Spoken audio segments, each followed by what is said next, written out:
Hi friends, knowledge ID में आप सभी का स्वागत है।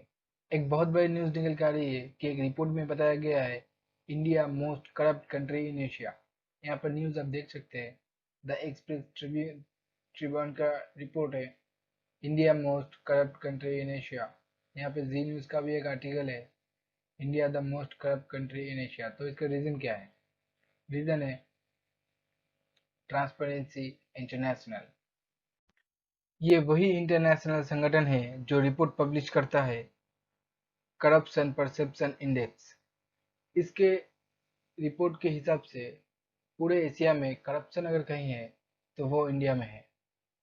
तो इन्होंने ऐसा रिपोर्ट क्यों निकाला है, बहुत कुछ आपको जानने को मिलेगा। Lot to know, lot to discuss. Let's begin.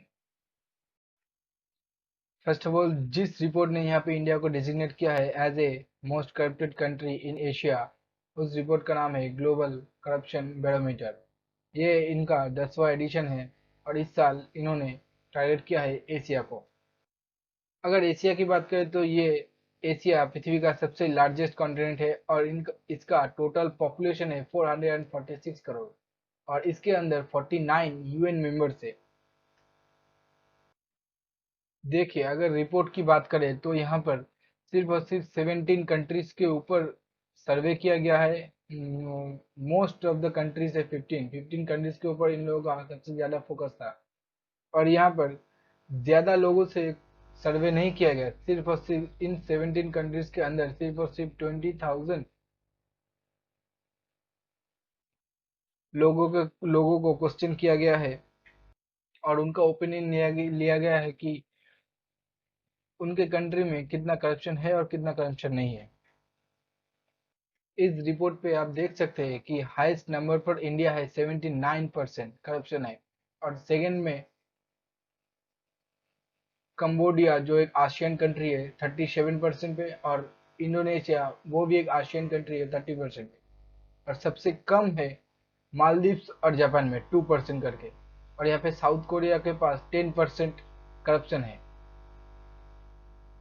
इस मैप में देखिए, यहाँ पर इंडिया 39%, नेपाल जो इंडिया और चाइना के बीच में आता है 12%, only 12%, China 28%, Japan 2%, Bangladesh 24% corruption, Maldives only 2% corruption, Sri Lanka 16 only 16% corruption है, Malaysia 13% corruption, Cambodia 37% corruption, Taiwan जो बहुत ही न्यूज में आया था, ताइवान वहां पर ओनली 17% करप्शन है। यहाँ पर बहुत ही आशंका की बात है कि 2019 में जो रिपोर्ट निकाला था ट्रांसपेरेंसी इंटरनेशनल, वहां पर इंडिया और चाइना एकदम एक्यूरेट था, इक्वल था। लेकिन 2020 में चाइना 28% और इंडिया 39%। चलिए देखते हैं डिटेल्स में क्या है। आप यहाँ पे देख सकते हैं कि 2019 का रिपोर्ट है ट्रांसपेरेंसी इंटरनेशनल का। आप यहाँ पर देखिए, चाइना और इंडिया दोनों 80 में है, 80 रैंक में है। और यहाँ पर सबसे पहला रैंक पे है डेनमार्क, करप्शन के सबसे नंबर 1 रैंक पे है करप्शन के डेनमार्क, न्यूजीलैंड और फिनलैंड। ठीक है, फिनलैंड थर्ड है, न्यूजीलैंड सेकंड और डेनमार्क नंबर 1। मतलब इन देश में करप्शन ना के बराबर है। 2019 के रिपोर्ट के बेस से 2020 के जो रिपोर्ट निकाला है उसमें इंडिया और चाइना का जो डिफरेंस है वो बहुत ही बड़ा डिफरेंसेस है। तो चलिए और डिटेल्स में जानते हैं कि क्या इतना बड़ा डिफरेंसेस क्यों है। ठीक है, और यहाँ पर बहुत ही चौंका देने वाली बात यह है कि यहाँ पे इस लिस्ट में पाकिस्तान का नाम नहीं है। ये बात सुन के तो पाकिस्तान का जो मिनिस्टर है वो, जो भी पॉलिटिशियन है, बहुत ही खुश हुआ होगा कि यहाँ पर पाकिस्तान का नाम नहीं है। लेकिन लिस्ट में इंडिया इंडिया का टक्कर देने वाला वही एक कंट्री था।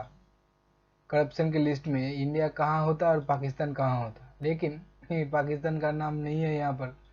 तो बहुत ही रिलीफ फील कर रहे हैं वहाँ के पॉलिटिशियंस और ministers. According to the report, India में करप्शन अगर कहीं है तो सबसे ज्यादा है स्कूल्स में, पब्लिक और सरकारी स्कूल्स में 22%। और यहाँ पर देखिए पब्लिक क्लिनिक और हेल्थ मतलब हॉस्पिटल और क्लिनिक में 24%। और यहाँ पर सबसे बड़ी बात है कि आइडेंटिटी डॉक्यूमेंट्स में 41% करप्शन है। और यहाँ पर किसी ना किसी के हेल्प मिल ही जाता है 42%। पुलिस में भी 42%। अगर हम जुडिशरी की बात करें तो कोर्ट में भी देखिए, कोर्ट में भी 32% करप्शन है। इतना बहुत ज्यादा करप्शन है इंडिया में रिपोर्ट के हिसाब से। अगर हम इंडिया के रिपोर्ट के हिसाब से जापान को देखें तो आइडेंटिटी डॉक्यूमेंटेशन में 0% करप्शन है, एकदम जीरो, कोई करप्शन नहीं है। स्कूल में देखिए यहाँ पे जापान में पब्लिक स्कूल में एकदम 2%, मतलब इंडिया में कहाँ 22% और जापान में ओनली 2%। कितना डिफरेंसेस है। और यहाँ पर भी हॉस्पिटल्स और क्लिनिक में 2% करप्शन है। यहाँ पर भी कोर्ट में कोई भी करप्शन नहीं है, मतलब यहाँ पे सर्वे नहीं किया गया है। और पुलिस देखिए, यहाँ पे पुलिस में भी करप्शन है 2%। जापान से हम लोगों को सीखना चाहिए कि कैसे करप्शन कंट्रोल करते हैं। देखिए यहाँ पर आइडेंटिटी में जीरो, एकदम 0%, मतलब करप्शन है ही नहीं आइडेंटिटी डॉक्यूमेंटेशन में। और इंडिया में कितना ज्यादा करप्शन है आइडेंटिटी डॉक्यूमेंटेशन के ऊपर। यहाँ पर सबसे मजेदार बात यह है कि जब सर्वे किया गया तो जापान के लोगों को पूछा गया कि आपके गवर्नमेंट करप्शन के ऊपर कितना काम कर रहे हैं।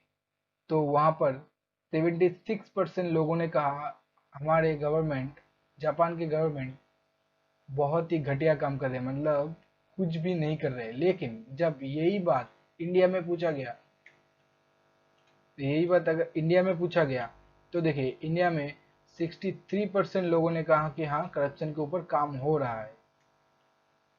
यहाँ पर ओरिजिनल करप्शन की रिपोर्ट्स देखिए, और यहाँ पर जापान का ओरिजिनल करप्शन की रिपोर्ट्स देखिए, और गवर्नमेंट जो सर्वे किया गया, जो लोगों से पूछा गया, तो वो क्या कर रहे हैं। बट अगर हम चाइना की बात करें तो चाइना में पब्लिक स्कूल्स में और प्राइवेट स्कूल में 27% करप्शन है।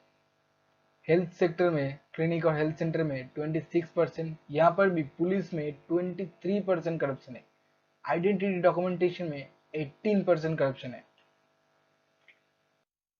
और इंडिया और चाइना का बीच बीच में जो देश आता है वो नेपाल है। तो नेपाल की भी बात किया जाए, नेपाल के स्कूल में 7% करप्शन है। आइडेंटिटी डॉक्यूमेंटेशन में 13% करप्शन, मतलब इंडिया से कितना कम है आइडेंटिटी डॉक्यूमेंटेशन में। ये सब देश से हम लोगों को सीखना चाहिए कि कैसे लॉज बनाया जाए या फिर कैसे कंट्रोल किया जाए करप्शन को। तो आगे हम बहुत कुछ जानेंगे। देखिए यहाँ पे पुलिस में भी 12% करप्शन है। और एक देश है लेकिन वो बहुत ही छोटा सा देश है, वो है मालदीव्स। यहाँ पर मालदीव्स में देखिए जो गवर्नमेंट और पब्लिक स्कूल है वहाँ पे 1%, ओनली 1% करप्शन है। आइडेंटिटी डॉक्यूमेंटेशन में 1% करप्शन, हेल्थ सेक्टर में 1% करप्शन, पुलिस में ओनली 2% करप्शन। कितना डिफरेंसेस है इंडिया और मालदीव्स, जापान, चाइना, इन देशों में कितना ज्यादा डिफरेंसेस है करप्शन को लेकर। तो यहाँ पर एक क्वेश्चन आता है कि करे तो करे कैसे, करप्शन को कंट्रोल कैसे करे। देखिए यहाँ पर 2005 में आरटीआई एक्ट निकाला गया करप्शन के ऊपर। यहाँ पर Lokayukta act of state, Lokpal act 2013, whistle blower act 2014, बेनामी प्रॉपर्टीज प्रोहिबिशन प्रोहिबिशन 2016। इतना ज्यादा एक्ट तो निकलेगा लेकिन कहीं ना कहीं हम लोगों को लगता है कि कहीं ना कहीं कुछ गलतियां है जिसके वजह से करप्शन इतना बढ़ रहा है। आप यहाँ पर देखिए जुडिशरी में बहुत ही ज्यादा करप्शन है। जुडिशरी में हमने वहां पर देखा कि इंडिया के जुडिशरी में कितना परसेंटेज करप्शन की मात्रा है। यहाँ पर जुडिशरी में करप्शन है बहुत ही ज्यादा। तो इसको कंट्रोल कैसे किया जाए। एक बहुत बड़ी न्यूज है 2011 का, एक न्यूज है सुमित्रा सेन जो कलकत्ता का जज थी, कलकत्ता हाईकोर्ट का जज थी। is the first judge in India to be impeached by Rajya Sabha for misappropriation of funds। देखिए काम तो हो रहा है लेकिन बहुत ही स्लोली, तो इसको कैसे ठीक किया जाए। देखिए अब क्या है कि अब जो काम होता है हैंड टू हैंड होता है, लेकिन जब डिजिटलाइजेशन हो जाएगा तब ह्यूमन टू ह्यूमन कॉन्ट्रैक्ट नहीं होगा। अब इंटरनेट में जाएंगे, बैठेंगे, काम करेंगे, निकलाएंगे, तब बीच में ह्यूमन नहीं होगा। तो क्या है, तो जो करप्शन की मात्रा है वो अपने आप घट जाएगा। तो आज का टॉपिक में बस इतना ही था। तो अगर आपको ये वीडियो अच्छा लगे तो वीडियो को लाइक करना, दोस्तों के साथ शेयर करना, और ऐसी वीडियो अगर आपको चाहिए तो चैनल को सब्सक्राइब कीजिए, और कोई भी क्वेरीज हो तो कमेंट सेक्शन में कमेंट कीजिए। थैंक यू दोस्तों watching for this video. Bye bye.